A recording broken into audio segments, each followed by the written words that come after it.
Good morning, everybody. Dr. Anita here. You're riding in the car with the Cairo. So, what a gorgeous, glorious day out today.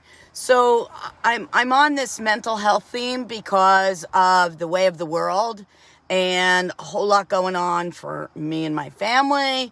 And it seems that with schools, kids in school, parents trying to do the juggle thing and manage their kids, I can't help but hear on a regular basis in my practice people struggling. So I want to talk about anxiety again. I have my mental health workshop October 19th.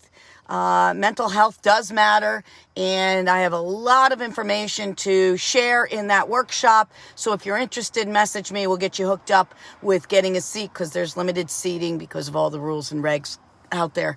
But anxiety, and when I'm talking about anxiety, I'm talking about anxiety after sickness because this is huge.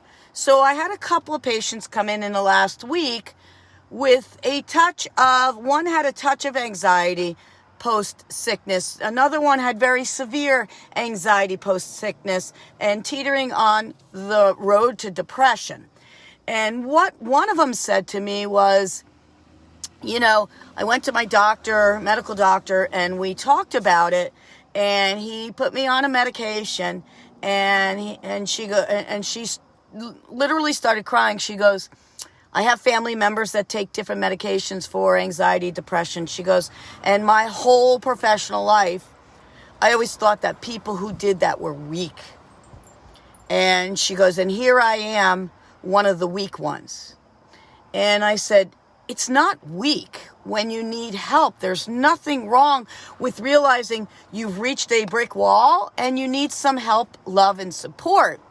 While drug therapy in the long term is never great, in the short term, sometimes it may be necessary to get you feeling like you have some control. So we talked about, what was the trigger? And she had a major health crisis, and she's scared to be out and about because she's afraid that major health crisis is going to happen again to her.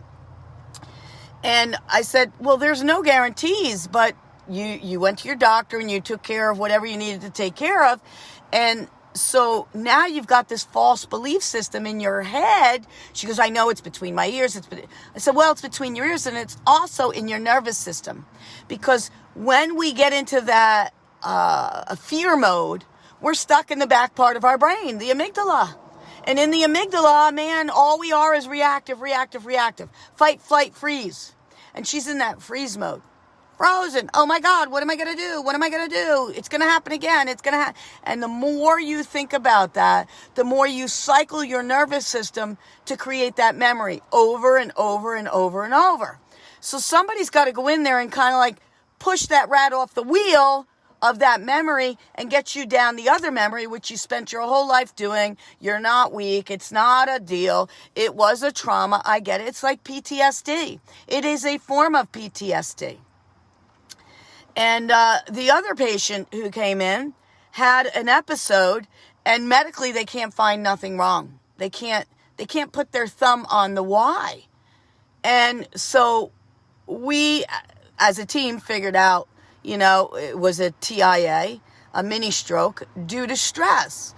And we've been talking about managing the stressors in this particular person's life, but it became apparent that she's not managing it as well as she needs to, and she wound up having what we believe is a TIA. And what happens is when you have that because of stress, a lot of times if it happens and you don't get to the doctors immediately, which it took some time for me to convince her to do such, they can't find it. And so they've run the gamut of tests and everything's normal. This is normal and that's normal. Blah, blah, blah, blah.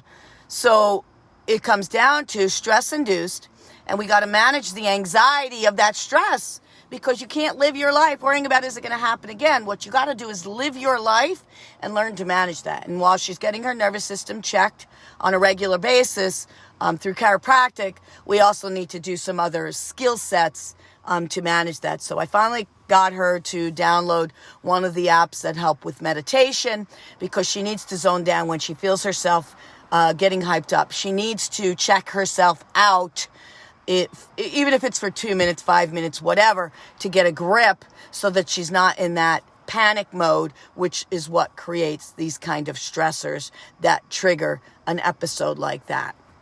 So I'm here to say you're not weak if you struggle with anxiety, which leads to depression. What happens is you've lost control because your brain is stuck, and we need to unstick your brain. So as a chiropractor, I want to get you to the point where you can get your brain unstuck so that you are able to get your body working as best as it can.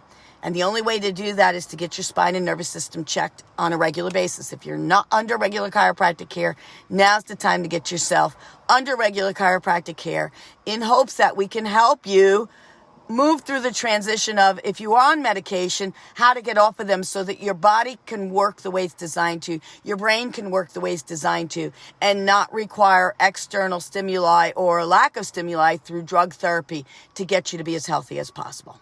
So, you've been riding in the car with the Chiro. This is Dr. Anita from Mylon Family Chiropractic Center. I look forward to seeing you on the next ride. Have a fabulous day.